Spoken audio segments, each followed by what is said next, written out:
Hey up, how we doing? Are we alright? Right, we have the last beer in the series from John Anderson, Abbey Homebrew. And it's the BOCK Nova. This has been left till last for a obvious reason if you've been following this channel. Because, so, absolutely bizarrely, strangely, even numbers. I'm really strange with this.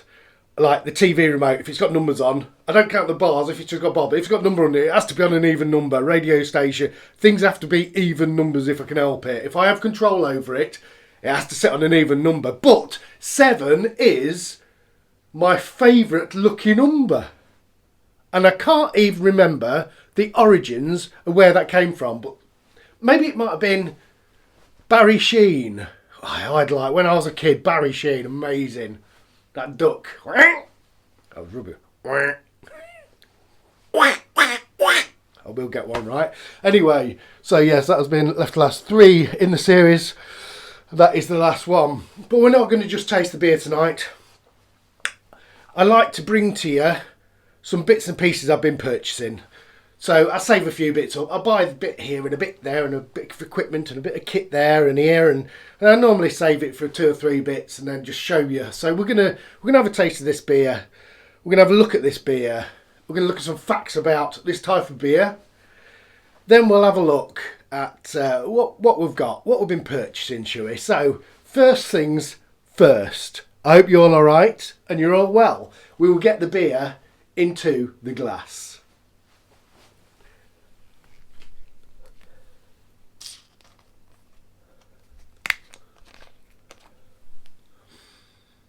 Ooh.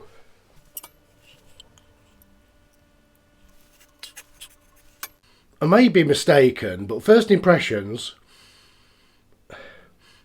smells like a Christmas cake. A bit.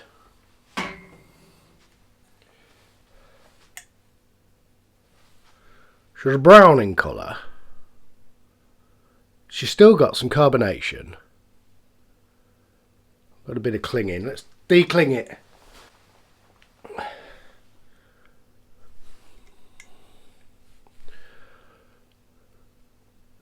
Look, there you go. We have some carbonation going up glass.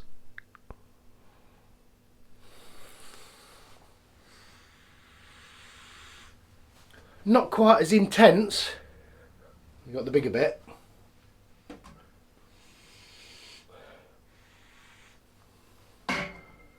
7%.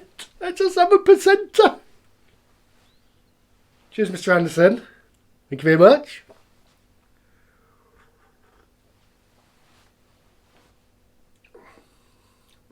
With the Nova Lager yeast, isn't it? Don't know what else is in this apart from the Nova Lager yeast. Really should have looked.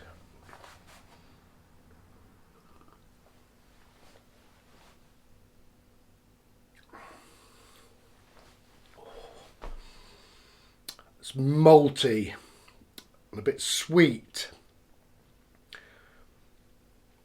and substantial, I would call it. Malty, it's got a bit of fruitiness, like Christmas cake fruitiness to it, I think. Now I've had this a little while, but with that ABV and style, I thought it was probably going to keep, and we wasn't in a panic to get that drunk, was we? We've had a few beer mails, so I've been sharing it around, trying different ones, and this one stood out to me and went, that is going to be safe, in the right environment, it's going to be fine.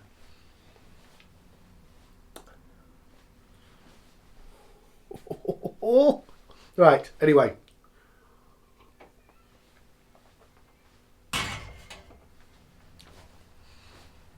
Shall we have a look at the style with Fun facts, we brew a bit rickshaw. Yeah.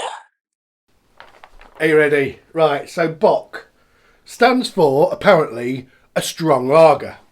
So a BOCK is stronger than a lager, more malty or robust. Now there's several different styles of this when I started looking at it. Doppelbock, which means double bock. There's an ice bock, which means ice bock, where they make it stronger by freezing it, taking off the ice, which leaves more alcohol in solution, doesn't it? Because alcohol doesn't freeze, does it? So you take off a bit more water.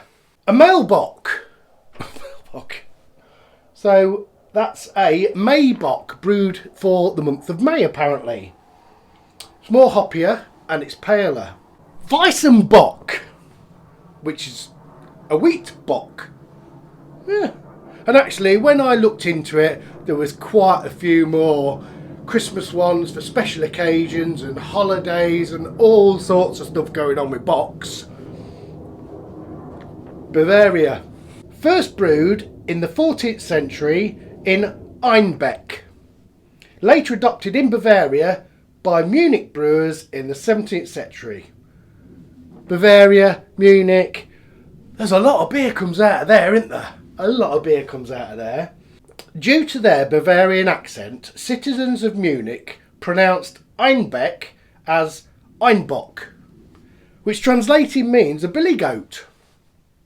And the beer became known as a bock. Apparently, a goat often appears on the commercial labels of them. Hey, there you go. What do you reckon to that then? Hey?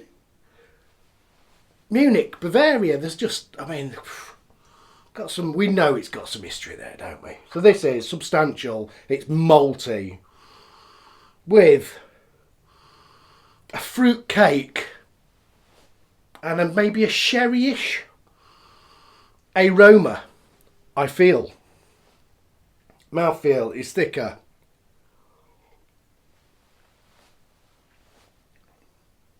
Nova Lager.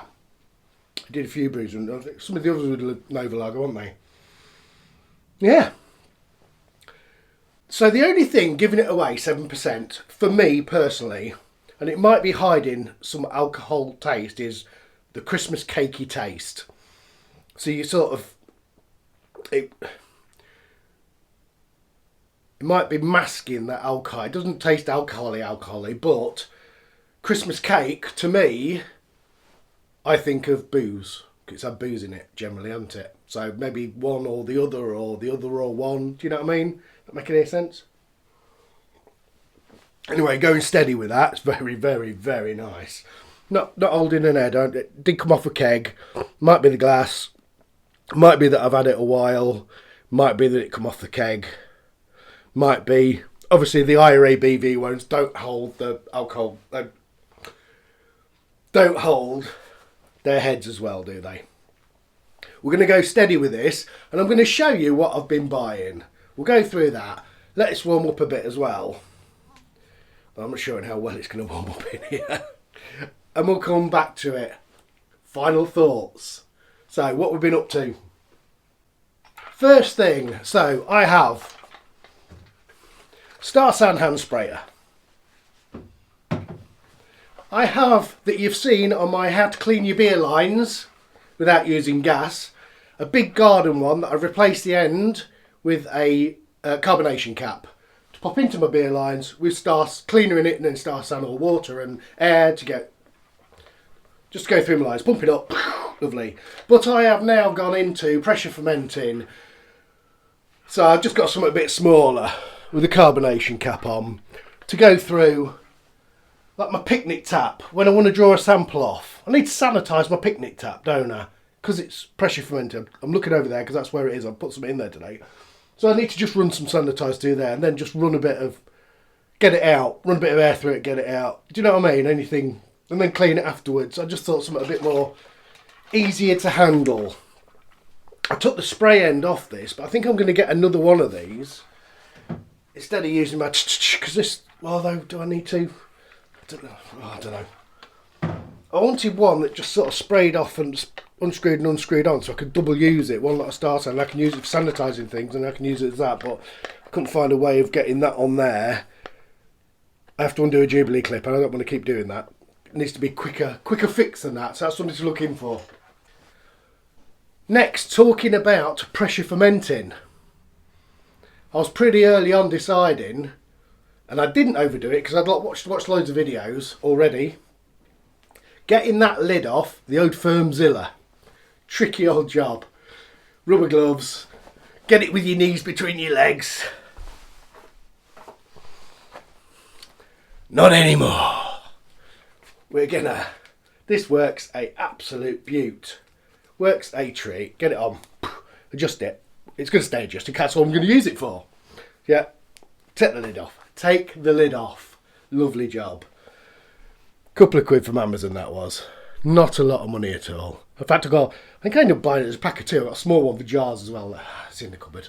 Might use it, might not. Anyway, yes, lovely job. That is going to make life much, much easier. Next, some scales. Some scales. So I've been putting a bucket, like one of those buckets up there.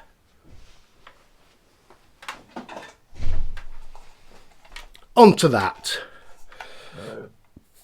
So you're looking at that. It's on the floor. Bucket's on top. Having to go like this because the bucket's covered. You can't see them very well. So we purchased this. Ounces, pounds and kilograms. You can auto zero it. Take the weight of your receptacle, whatever you're putting in.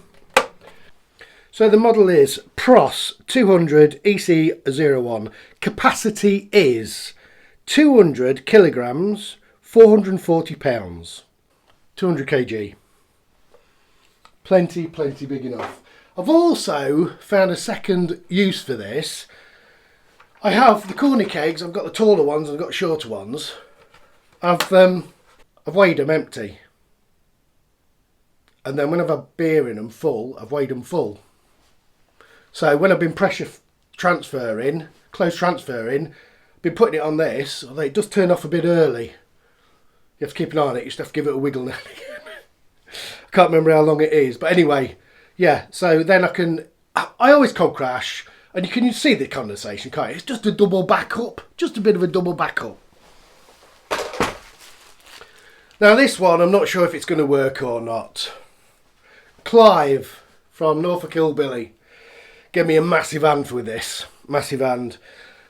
That machine there, from the tap to the pump, gets stuff for it. I can't... If I put a bazooka in it, that gets clogged up and nothing runs anymore. They're just rubbish. So I was looking for a filtration system. I don't know whether it's going to work. And it doesn't really matter because I've actually found a cure already. It's actually alright through a brew day, but it's when you're cleaning it out. I've been taking the pump apart to clean the matter out. It's got like a cross section on the inlet to the pump. And it just gets stuck the other side out. It doesn't block it completely, but you've got to clear it out, haven't you? So I've been taking it apart. And I've been clearing it out, ready for the next brew day. And the seal with the pelagos on, I've had to put a new seal on there already because you keep taking it on and off and on and off and on and off and it's squashed, and I've had to put another one on, and do you know what I mean already? But actually, if you put a hose pipe on the recirculation arm that way, because the water is going that way and it's clogging that side of the cross, if you send it the other way through the recirculation, it blows it out that way into the pump. You can scoop it out, get rid of it. I wish I'd known that before. That'd have saved me loads of time for getting it apart. Anyway, I've bought some quick disconnects with... I was going to put that in between. That has got a filter in it, which you can change. I did buy that with it, thinking about... It came with two. I was going to put one of them either side of it, because that's two pieces. I'll take it apart in a sec. One either side of there with a bazooka in the middle of it as well to double it. But that's too small. I was looking to get these sizes right as it was, I've got to be honest. Anyway, it doesn't matter. You get these... I've got different meshed ones just to try them out. I was thinking about it. See how we go. Do you know what I mean? Have a go.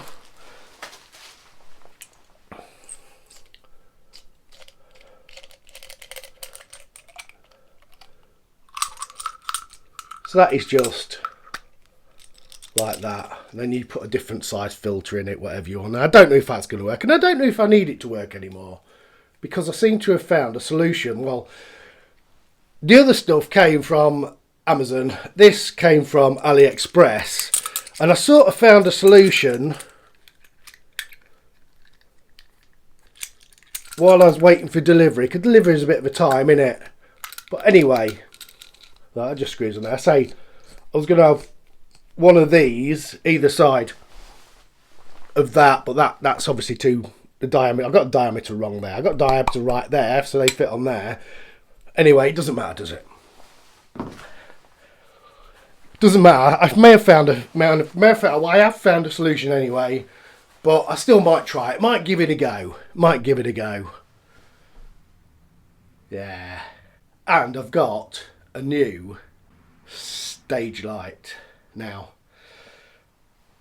Quite a bit ago, I was on the Hop Edition podcast after party, and my light blew the trip, and front was black and blew the front off. Like, ooh, that's not very good. It was a cheap one that I got, so I've replaced it with.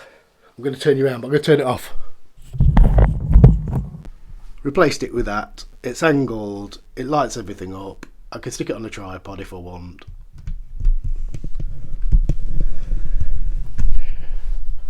I'm never going to get you back again, am I?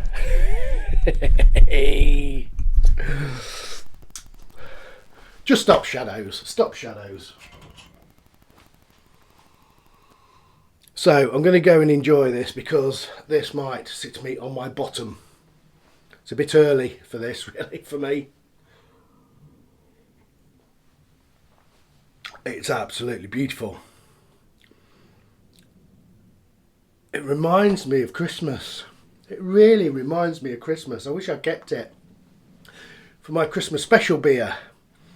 I don't know when this is going out, but my Christmas special beer has not quite gone to plan. We'll not talk about that now anyway. This reminds me of Christmas.